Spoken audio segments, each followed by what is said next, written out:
As many of you will already be very well aware, Alexis co-founded the Sustainable Marketing Compass with Paul Randall, and they both assess the Sustainable Marketing Media and Creative courses at Cambridge University Institute for Sustainability Leadership. And in 2023, they co-wrote the award-winning book, Sustainable Marketing, The Industry's Role in Sustainable Future. An excellent book. So we really pleased to have Alexis here with us today to explore the ideas from the book and her work more broadly, and how we can all ensure we're embedding sustainability at the heart of our marketing and strategy. So welcome, Alexis. Well, thank you, and thank you for having me. Of course, and it feels like it was well overdue. Uh, That's very kind. like to, I guess, go back to the turning point in your career journey. You'd been in marketing for a long time, and then you made this fairly radical shift to working on the compass and then writing the book. What led to that change? It was actually I burnt out of a job and had ended up in hospital a few times, and I just quit. And I set off across the Atlantic on a sailing boat because it was something I'd wanted to do all my life. And I was halfway across the ocean in the middle of nowhere, in the Atlantic, about 1,000 miles from land, and I had never seen so much plastic in my life. I mean, it was just horrifying. It was like Blue Planet Right. 2 come to life. I even saw I think the plastic chair floating past was like the final thing, was it the straw that broke the camel's back. And and I just said, when I get back, I didn't know what I was going to go into, but I was like, I've just got to do something about it. Anyway, I ended up in an agency, sort of doing a role for a while, but it was there that I looked into how I could get into sustainability, and someone actually recommended the Business Sustainability Management course by Cambridge Institute of Sustainability Leadership, the world's longest title, and it changed my life forever. It literally just turned my entire world upside down, and I met so many people there, including Paul, who I wrote the book with, and we just felt like we were the devils. When everyone was like, "What do you do?" We're like, "Oh, we work in marketing," and they're like, "You're part of the problem." Like it was just awful.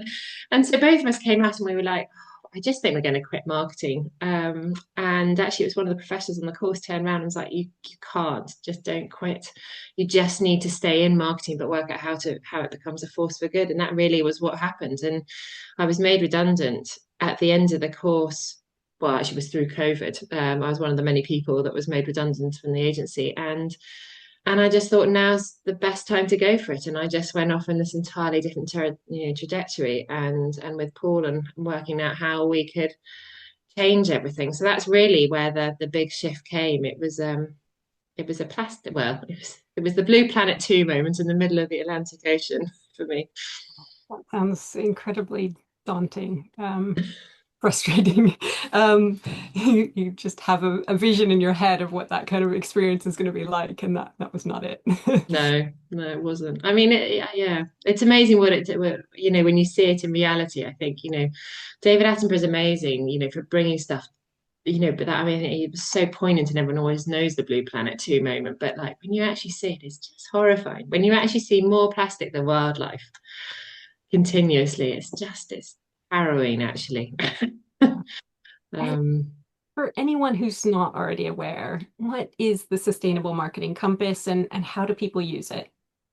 so the Sustainable Marketing Compass. So when I was made redundant, Paul and I went off on this massive adventure. We'd been told by the professor to stay in marketing, and we were like, well, first of all, we just need to understand the landscape, like what's going on. We knew there was loads of pockets of amazingness going on. And so we just started, talked to hundreds of people. We just wanted to just learn and learn and learn. And that's basically what we did over the next couple of years. And one of the big things that came out was that there were loads of amazing stuff going on, but there was nothing that actually bridged it all together, that brought it into one overarching theme, because not everyone has 2 years to go and work out the landscape. And that's really where the compass came about. It was like, if I'm a marketer today, how do I embed sustainability into my marketing, and have one tool that can just help me, that can guide me through the whole thing. And that's really what the Compass, was born from, was that sort of bringing in all that knowledge and expertise and everything, and actually putting it together into one strategic framework that says, if you embed from the very start sustainability, this is how you do it, and this is the process you go through to do it. It doesn't offer all the answers. It was never built to do that, but it's to show you the parameters within which to work within, and offer a guide of how it can be done. So that was really the sort of birth of the Sustainable Marketing Compass. And it basically, I mean, I don't know if everyone's seen the compass, but it's got sustainability embedded at the core. So it starts with that. It could be based on where your company aligns with sustainability, or if your company hasn't even started, it gives you like notions of how you can start, i.e., start with a United Nations Sustainable Development Goals as a starting point if you don't have your own company sustainability stance to start with. But align with something like that as your starting point.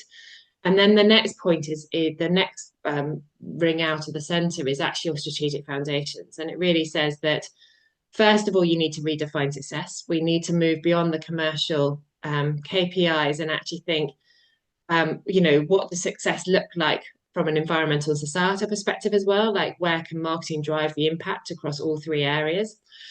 It needs to look at where your value is being created. Are you just driving value for employees, stakeholders, shareholders, and customers from receiving your product services, or are you actually providing a lot more value? Are you like Tony's Chocolonely, where you're providing a lot of value down and with your farmers at the start of your supply chain? So you can look through in your entire value chain and rethink where that value can be created along the way. And then it's about real people, because we are obsessed with talking about I mean, it's really military the way marketing talks about customers. I mean, it's like, target customers and yeah, I can't remember all the terms now, but it's so militarized, and so it just loses that personality and that, the reality that we're all individual people and we don't just buy products and services. We play tennis, we have children, we have dogs, we have, I don't know, whatever it is. It just doesn't take in, it takes in a tiny fraction of who we are. And really getting people to actually have that much wider duty of care, because I think if marketing had that much wider duty of care, we wouldn't treat people so badly. I went to an amazing event with the Conscious Advertising Network a few years ago, and they did a goldfish bowl, and it said there were about 120 marketers in there, and there was a few people who worked for the civil service, and there were some data ethicists there, and they got people to put up their hand. They said, are you comfortable with the way marketing is using data today? And 99% of the people in that room said no. And they are in marketing. Like, this is what I mean. Like, they're not even comfortable within their own jobs about the way, like, or they say, oh, well, I use it at marketing, but in my own personal life, no, I've never give my data away like that, knowing how how my job uses it. And I think that's the real thing, is like, we turn to the medical industry, to doctors and everything, and they have this huge layered eight-step process of duty of care, when they bring someone in to assess someone. And we need to add that duty of care when we are talking about people. We need to bring that humanity back into our process. So that was the third foundation, is like, how do we actually bring that humanity back in? And then the final one was really around what governance structures do we need to put in place to ensure we're always staying within our guardrails, that we don't just edge out, and they need to be applied to every single channel, every strategy, every tactic. It needs to have those guardrails to say what we will and won't do, and constantly apply that. But also that marketing is highly inefficient. I mean, really inefficient. I mean, sometimes I joke with Paul, it's like, thank goodness it's not more efficient or effective, because actually we've been in an even worse situation than what we are right now. But, if you look at the average, we worked out the average success rates of about 30 different marketing channels, and it came out to about 1% or 1.5%. Now, imagine if you went into into a boardroom and said, oh, I've made 100 cars, but only one works. I mean, people will be like, what is wrong with you? Like, but that is what marketing is like. It's just inefficiency. And what we do is, when something doesn't work, we just load in more volume. Okay, right, we'll just pump out even more people. or we work on the incremental. Can we just shift it up to 1.5%? That will be successful. Yeah, we never flip it on its head. We sort of call it the opposite weight or the rate or the erase rate, and never go, but why? How can we reduce 99% of that wastage that we're putting out there? If we've only got a one, well, even in like emails, if we've got a 20% open rate, has anyone ever thought, but that's 80% of the emails that we're sent, using all that energy to send it, all those images and everything else, all that carbon that's been emitted by those emails, and they're not even been opened. Like no one ever questions it from that way round. And actually, that's the way that we should be thinking. Is like, how do we reduce waste so that we're not such a wasteful industry? Um, so those are the four strategic foundations, and then we go into the outer, which is like really now, well, how do we now bring marketing to life, but based on that? And the first one is really around purpose, which obviously you guys talk a huge amount about, but it's really focusing in on purpose so that your business is not just out to make just money, but it actually has a much wider meaning in society and life generally. So really honing in on what that purpose is, and really using your company strengths, and where you really want to make your biggest impacts, to sort of build that purpose out. And then partnerships is really around, instead of me talking at you all the time, how do we create those symbiotic relationships, with our customers? How do we co-create things that they actually want rather than just targeting them with stuff that we think they might like? Um, how do we partner with other stakeholders to scale impact? Partnerships are just huge, and they're huge in the sustainability world, and yet we really don't use them very much, and they're so powerful in marketing. So partnerships was the third one. The second one. The third one was participation, and this is really like, how do you participate in the market? How do you bring your marketing to life? And the real problem that we sit in right now is we've just lost so much of our creative thinking. If you look at all the creative thinking from about 30 years ago, it was mad. It was really thinking outside the box thinking. And these days we sort of almost start a creative brief, like which channel do we want this, creativity to, our campaign to land in? Or we want a social media channel, campaign or whatever else. We've almost like we've got so stuck on these creative tram lines that we've got 99% of our marketing just lacked creativity. And it was really around, and actually interestingly, when we were writing the book, I was sitting next to someone who, in one of my co-working spaces, who worked for owned a design systems thinking agency, and it was just like a whole new world talking to them. And the exercise that we often bring out in people is like, if you had £100 to hit your growth target or your success rate, your commercial target for this year, and that's all you had, they minimized, how would you still hit your commercial target for the year? Or what if you only had 10 kilograms of carbon? How would you hit your commercial target?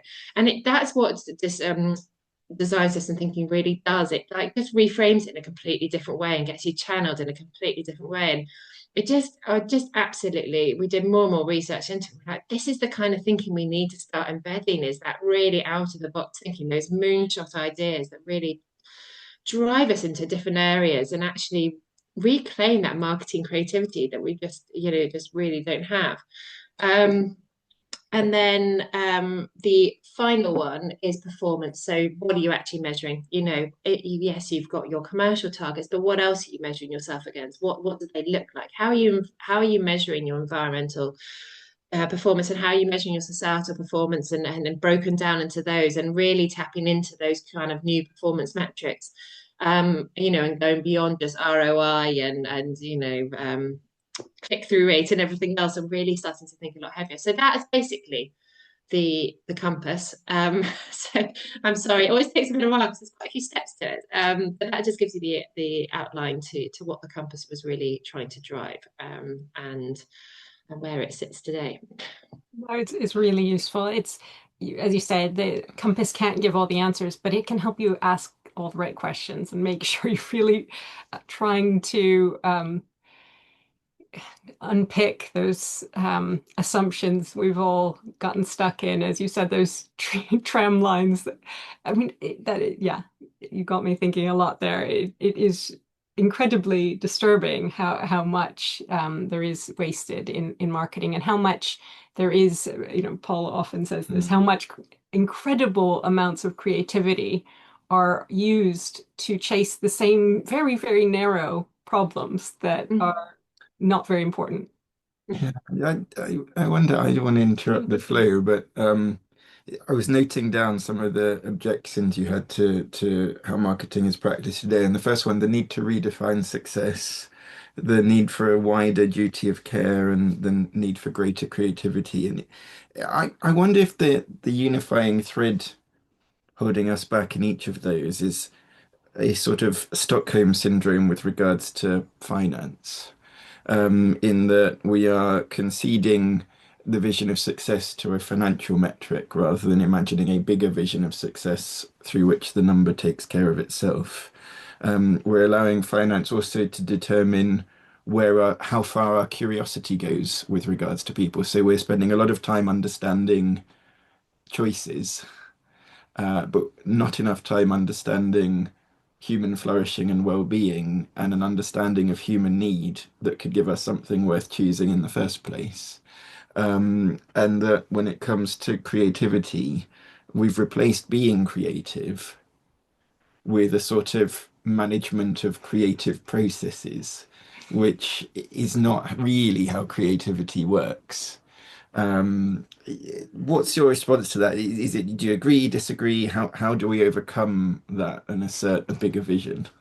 No, I think that's, really good analogy. And I think, and I fully appreciate like a lot of marketing people today are fighting fire. The latest stats are that, you know, growth targets continue to rise by 3 to 5% every single year, but marketing budgets have been slashed by 30% in the last 4 years. They are huge problems in terms of just losing resource. Huge amounts of teams have been made redundant. People are expected to achieve so much more. And I think I'm fully aware of the pressures, that it's having, in terms of that. And I think because of it, people are really struggling just to Mm.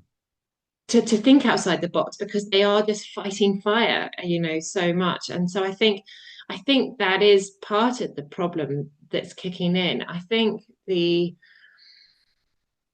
other thing is because we don't have, so basically we had a really fascinating case come in. So we were working with one of the big grocers, and they had this, and this really brought to light this redefined success metrics behind it, and it shows the tensions between it.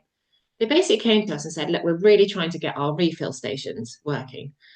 Well, apart from the fact that they were appallingly designed anyway, that the sort of the design anyway was never going to inspire anyone to start with.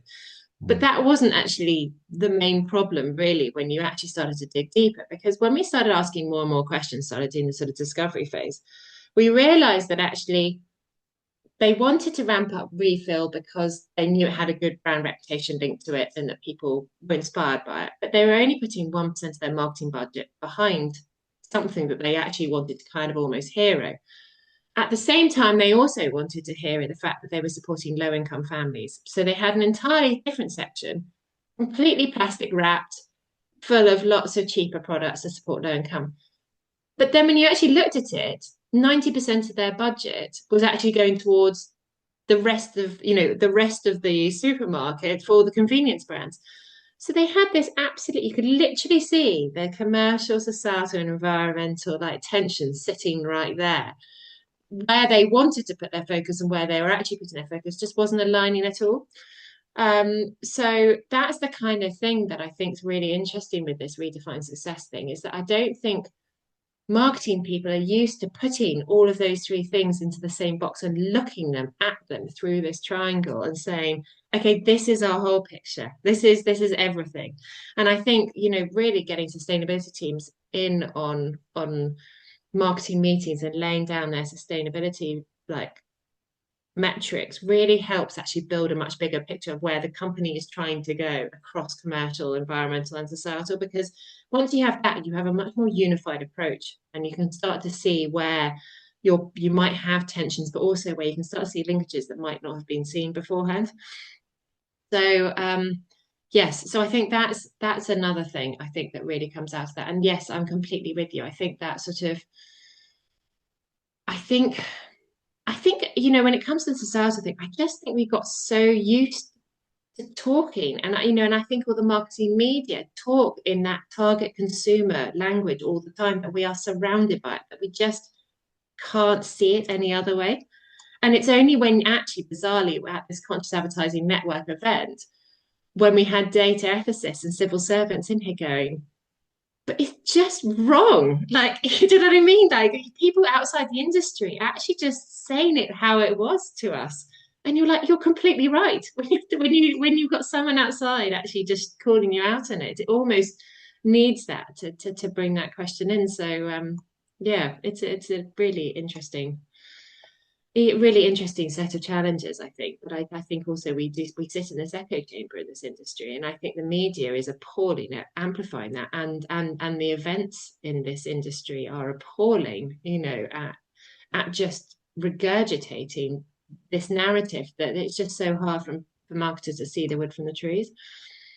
Yeah, and it feels like many marketers don't feel they are empowered to question things at a deeper level.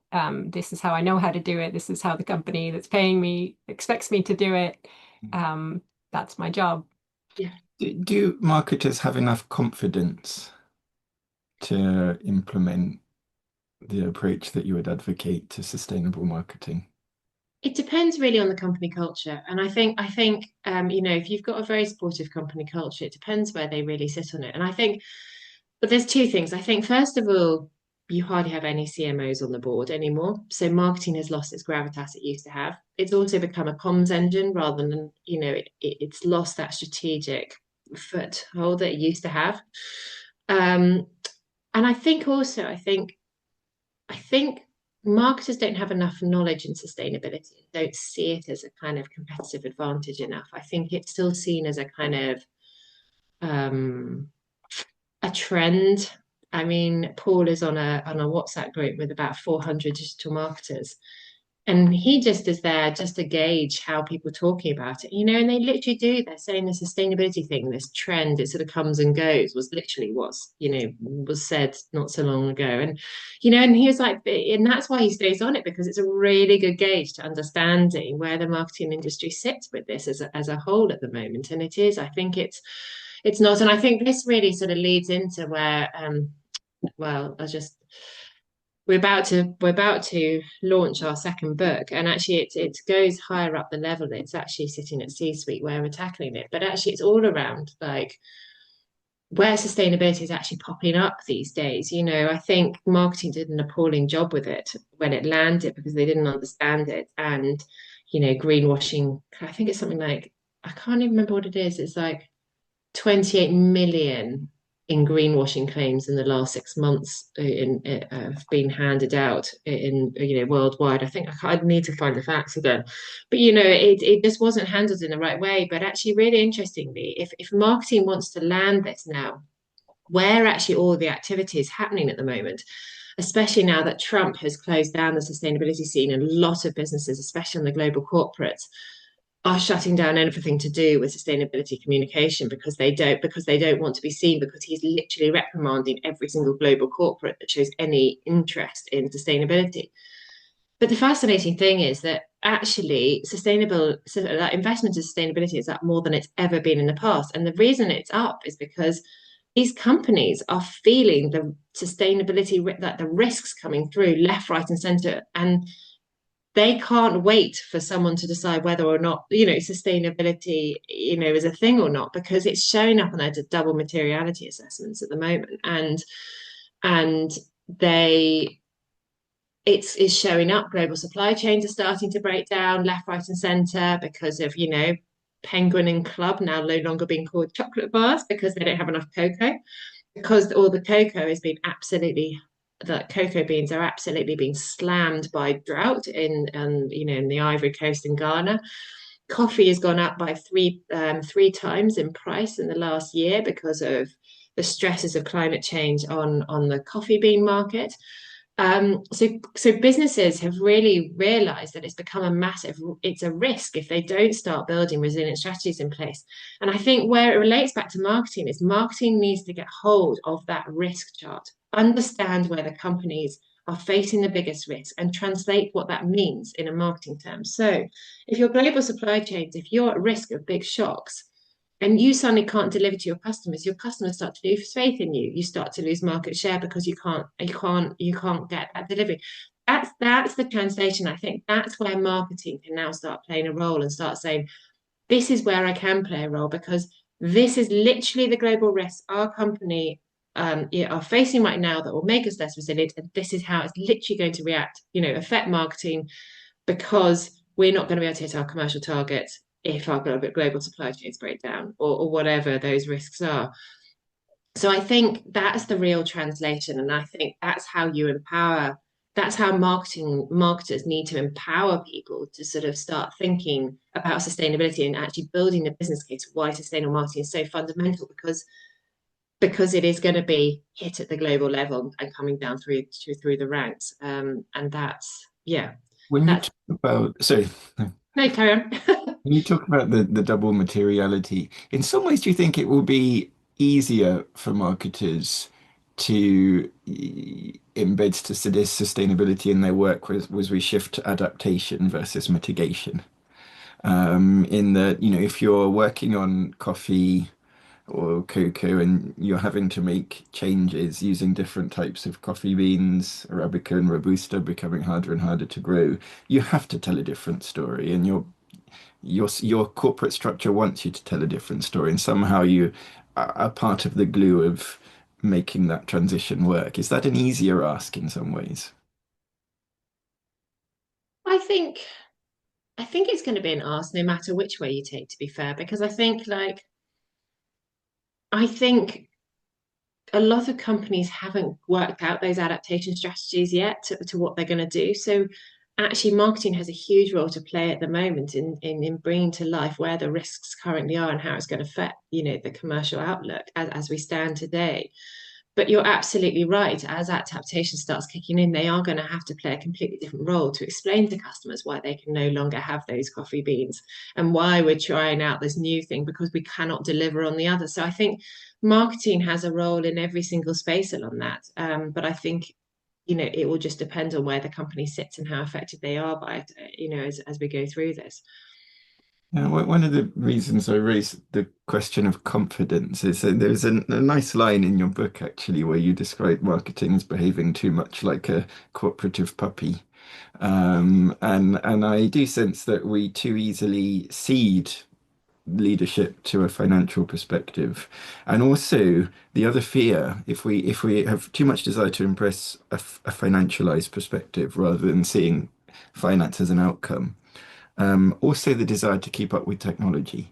Mm, You talked about Trump and the disruptive effect of Trump, but uh, ultimately we have rising populism, the retreat of democratic norms, the retreat formally of democracies around the world. And the big driver of that is likely at the most systemic level social media algorithms, mm, misinformation, polarization that comes from that.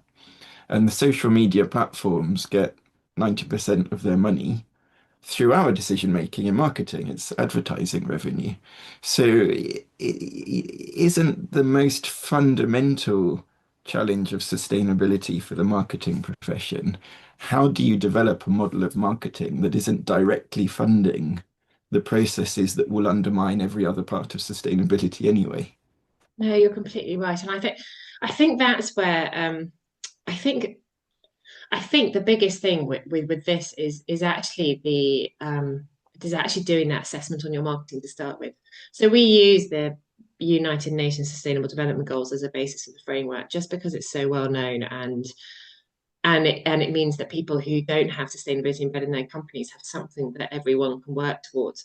But I think it's a really good way where you analyze every single and we pull out in the book 11 different areas of marketing, and you focus on those 11 different areas of marketing, and then you basically look at are you helping or are you working against each sustainable development goal in those 11 areas of marketing? And I think it's like everything else. It's if you say you're going to lose weight, you generally start by getting on the scales to start with, so that you know what weight you're planning, so you know if you've lost weight.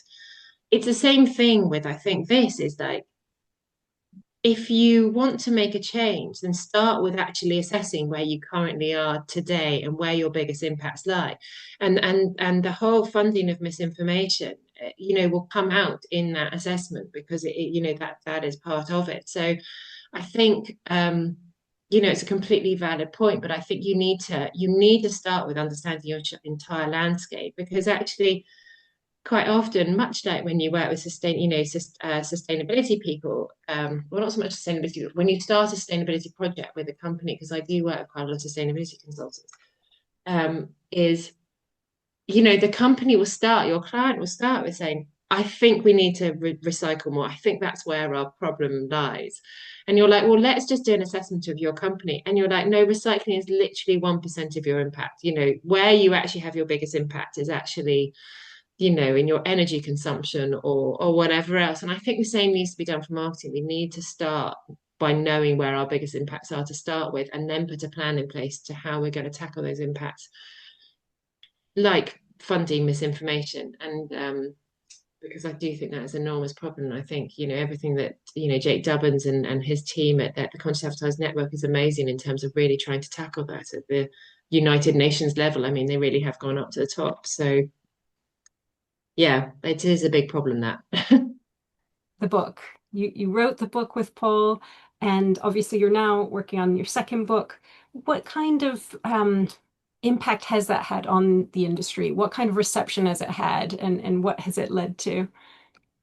Oh, it's amazing. Well, when we launched, if I go back one step before the book, when we launched the Compass, we kind of just thought, okay, we'll just go, we want to open source it, because we're never going to drive change if we can work on it with a few clients. It'll be brilliant for those few clients, but it's not really going to drive the change. So we decided to take, I mean, our sort of heroine, Kate Raworth, we we sort of took her route with the donut economics. We thought, we're just going to open source it. Anyone can use it. They'll just run with it. And the day we pressed launch, it went absolutely mental on LinkedIn. And I think it reached 750,000 people in 24 hours. I mean, we just weren't prepared for it. We were thinking, oh, maybe a few people will engage.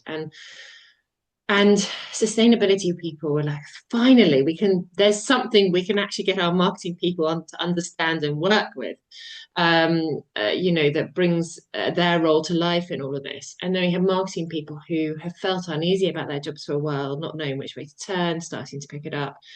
And then we had a lot of educational institutions say, oh, it's brilliant, we've got a course on this, but actually having a framework that I went on maternity leave when we launched the book, so yeah, things are all a bit fuzzy around that time. So but it was yeah, it was amazing. And actually, where we've had the biggest pickup in the book actually it's kind of been two prongs. It's been the big global brands where they've got big sustainability initiatives, and this is before Trump. This is when people still like talking about sustainability and haven't gone to the ground on it. I think big brands really liked that they had something that they could give to the marketing people as something to get them going on. And then I think educational institutions. So we've done a lot of talks and lectures for universities, and they've embedded the Compass into their courses. So those have been actually the two biggest, but it seems to just be something that just keeps on going. I mean, it's just sort of bubbling away all the time, and different things keep popping up. So it's really interesting. I think the area where there is still a huge struggle is the big marketing media outlets. I think they just they don't get it, or they refuse to get it, or the blinkers go up. They just can't get beyond that. And I think that's I mean, Paul always laughs at me, but that's like it's like one of my biggest things is like, if we can tap into the big marketing media outlets and bring this mainstream, that is my the big thing. And I think that's when I'd feel like the book and the work has really landed, if we can get get the marketing media actually not talking about the occasional token article, fine, you occasionally see them pop up, but actually starting to really run with it and champion it as a mainstream topic, not just something that appears occasionally on an article once every few months. So yeah, I think that's my big one. That's the one I want to go after. Really, really appreciate you joining us for this session, and all of your work is just really inspiring. So I hope you feel the support of everyone that is behind you in, the books you're writing, the creating the compass and building all the connections that you are to try and advocate for marketing having a more grown-up approach to solving the world's problems. You guys are, your leadership on this has been really, really inspiring. And if anyone doesn't yet have the book, definitely recommend it. So wonderful to see you all today. Thank you again, Alexis. Thank Thanks, you so much. everybody. Lovely to see you, and thanks for all your messages. Take care. Thanks.